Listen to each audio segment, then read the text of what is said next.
So in here we need to complete our JWT service in terms of adding some easy functions that we left out. So for example, the first one is the generate token. So that's one of the because now in here generate, so in here we need a function to generate token so that we don't find null. Generate token, then this generate token should become up type, and then we'll have the string and then object in here, setting object java object, and then extract let's say extra claims, then we say user details. That's what we want to use. Then in here now this is our function. So here we just return build token, which is another function that we'll create just in a few. Then we say extract claims, and then we have the user. We can say claims because it's multiple, and then you can say user details, which is supposed to be also here, user details. So this one is what you can use here. And then we say user details, and then we need finally the JWT expiration. So this one will help us now generate the JWT. And so this expiration, because we said this is done on our config and we set it to I think 30 seconds, so you can just come here and say this is our expiration, and then you say JWT expiration. We called it expiration time. So that's okay for that one. So next is we need now to build this token. After we have that expiration, now we need to build a token. So we just come here and try to now build our token here. Let's say private string build our token, and then we just have a do map string. I expect string and object to help us build our token. So this one is the extra claims, the same as we had here, and then we also need user details, which is user details, and then we'll need finally the expiration. So this one will help us now generate the JWT token with all these claims and stuff and all these parameters. So this one will just return JWTs again the same way we did for the key. When we say builder, then dot set claims within the JWT itself, then extra, we add these extra claims into it, and then we set subject, and the subject should be user details dot get username, and then dot set issue date. Just say this one was issued at new date. Then we need the system dot current time milliseconds, and then we set expiration. Let's set expiration, need this expiration to be new date again, and say system dot current time milliseconds dot rather plus expiration. Yes, and this one now we sign with, get our sign in key that we had, and then using our signature algorithm, which will be HS256, that's one, HS256, and then this one we compact it again, then we return that. So that will be now our token, which is now fully built. And then out of that, so let's now try to run it again and see what we got here. This JWT expiration string public shall be converted to long. Okay, so this should be long. Let me see, did we declare it as long? Yeah, it should be long because we had it in milliseconds. So that's it. Let's run it again. One more bug here. Filter is still null, so let's solve that. So we never injected these two functions here. So these two classes here, we need to use constructor injection, yes, for the true. And then let's see now, we remove this and then try it again. So one more item that I'll need to configure here. So this is a positive error that we need to create our authentication provider. So this one we need to create it. So we can create another config here and just say we say maybe it's application config or app config inside our configuration files. And then in here now we can do set up some of our like now the authentication provider. So this is a provider that will help us now to do the authentication. So we will start by first defining the where we need to have how we need to pick the user, like from the username that's using the email.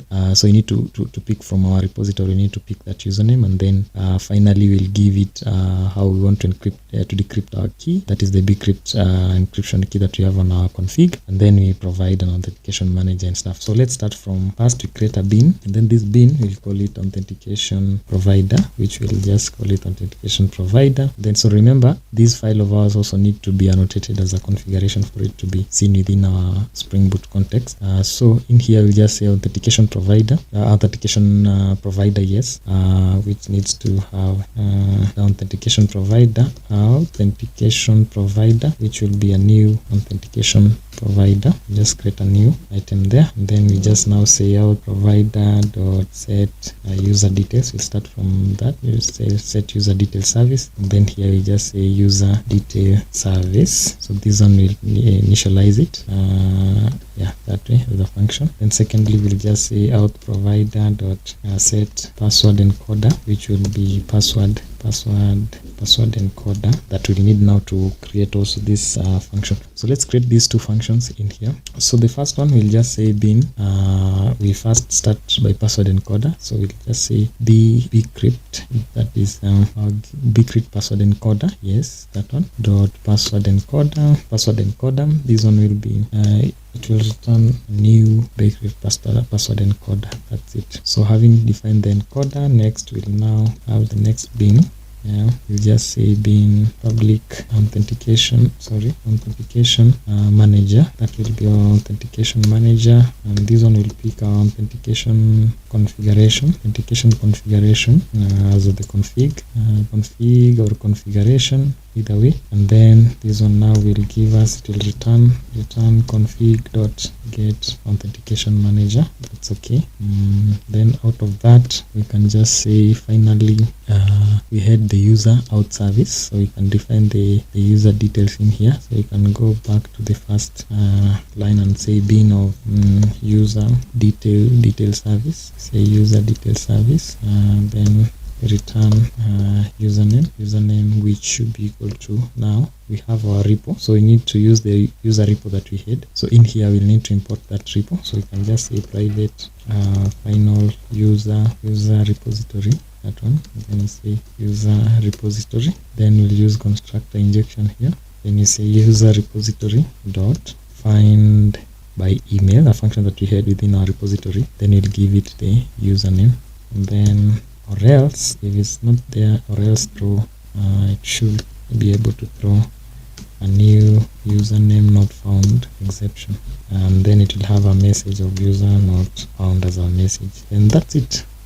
So that's it. We have defined our auth manager, our auth provider. So these user details, let me see, this user detail service, what is it? User detail service, I think it needs to be that one. User detail service, yes. Why is it complaining? Expects user detail password service. Authentication provider, it requires user detail, not user detail password. Oh, I said user details password here. It will be user authentication provider user detail service. I don't know why this one is picking it as. So let's go to authentication provider. Let's see. So in authentication provider, I need to have this. So let me see. Authentication provider is equals to me. Oh, okay. This one should be the authentication provider, not just authentication provider. I see authentication provider, and this one now needs to be the authentication provider. Then authentication provider dot set user detail. Also some couple of items here. So some couple of items here. So we don't have the set detail service in Spring Boot 7. That is using Spring Boot 4 using Spring Security 7. We don't have that, so we just put that one in this DAO authenticator provider. We just put it inside here, and then we say auth provider dot set password encoder only.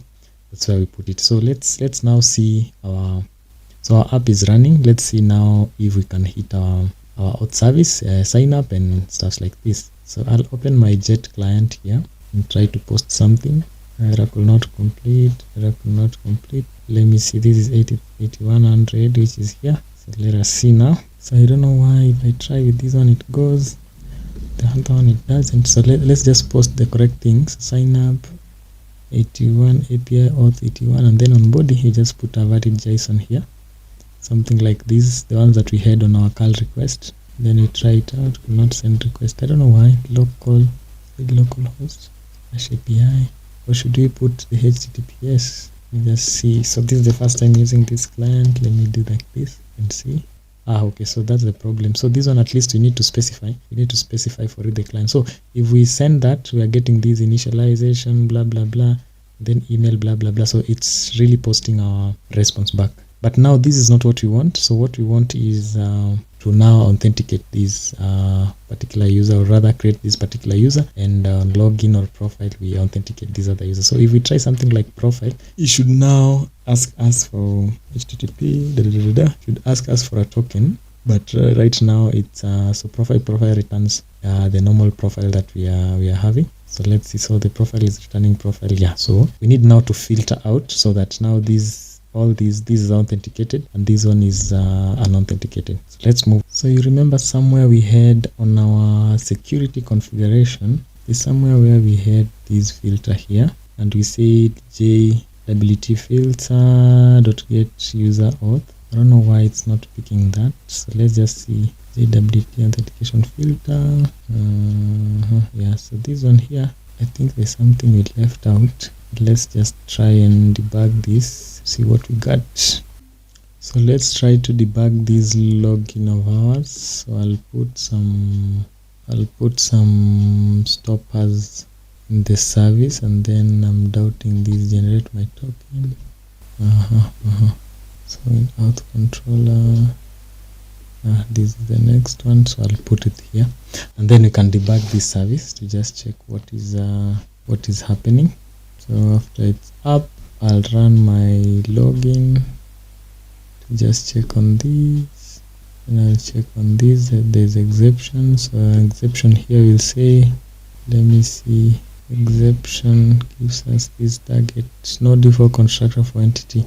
Alright, so entity user, at least we need to have some default constructors. Let me see here. So you can add this using a LOM book and say all argument constructor, and then no argument constructor. But I don't know why data should at least have all this. Let me know in the comments if that's what I'm doing wrong. Here we go. Let's try again and see. Yeah, so it's up and running. Let's see. When you go to our client, what happens is can now go to login and then fire this. Perfect. And now we can have our login successful, and then we have some response here. How can we format it to JSON? Yes, so we have our token here expiring in 30 seconds, and then this is our token. So we'll need now to use these tokens to call other endpoints, like the one that we had. For example, this is profile. Let me rename it to profile, so we can try out this profile.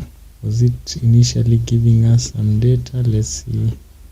Forbidden, so we can just go to headers here and add a header, say authorization bearer token, or maybe we just add it here on auth. So you can just say bearer token, and then we say token is this, and then we try. So then should be this header bearer token, and then that's where we enter the token, and maybe I can say content type application JSON. Try again. So this is still forbidden. Let's see why this one is not now validating our token. That's the next step. Yeah, so testing this out, I think everything works okay. So here we have the profile inside users. So inside users, we have the profile where we are returning just the profile, and so that's what we are having here. So just after we post here, get a token, and then we'll copy this token, and then we use this token to make these requests. So we just say here on users headers, you put authorization, and then you say token, and then space, and then you put the token. You put your token here, so that will be able to automatically give you this response. So out of this, let's now create the actual profile, or rather give out the actual profile. So I'll just put, let me add it a bit, you to be able to see. So in here we'll just come to first, we are done with this auth service, so let's just use this user service to do the rest of the item. So in here right now we can say, instead of returning string, we can just tell it to return response entity. This response entity will have probably user DTO. I need some more details on the user. Then I'll call it profile. Then I'll just say, now here I want to pick the authentication. I'll call it authentication, which is equals to security context. So I'll pick from security context holder dot get context dot get authentication, and then inside there I'll just pick these user details. User details is equals to authentication dot get principal. So you get principal, and then so this one I think we can typecast it. We'll need to cast this expression to user details, and then now use this one to return our DTOs. So we just say user DTO is user is equals to user DTO dot builder. So we can build this now. So we can just say dot username, and then we say user details dot get username.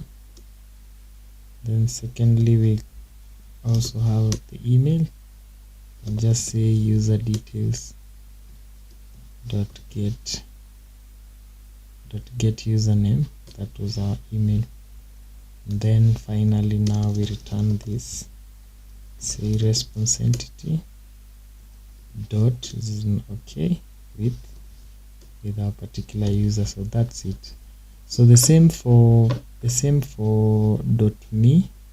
You can still do the same thing, but rather just here we can just also return, let's say the current user, or maybe format this one differently, but either way they all do the same thing. We'll just have these to return the user details.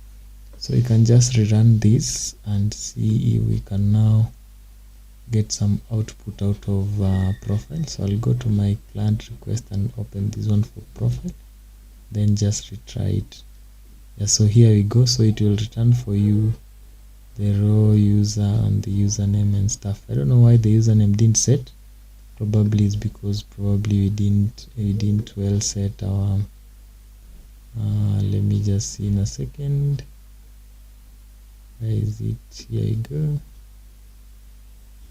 So username, user details, that get username. So probably this one we didn't set it well when you are setting the null point exception. So probably this one we didn't set it well, that's why it's not giving us the username. But basically that's it, and that's how we implement the authentication service from start to end. So we just have the JWT filters to do our filters in here, and then we have some configurations here, and then we have the controllers now, where our service entry layers and the user entry layer also, and then out of that models we have where we define the data accesses, and also the models that we're using to create our entities, and then one repository to get user by email and stuffs like that. So feel free to share your feedback, and you can put down there in the comment if you have any query or any item. So this question was asked, and I hope it's well answered. Thank you, and see you on the next one. Bye bye.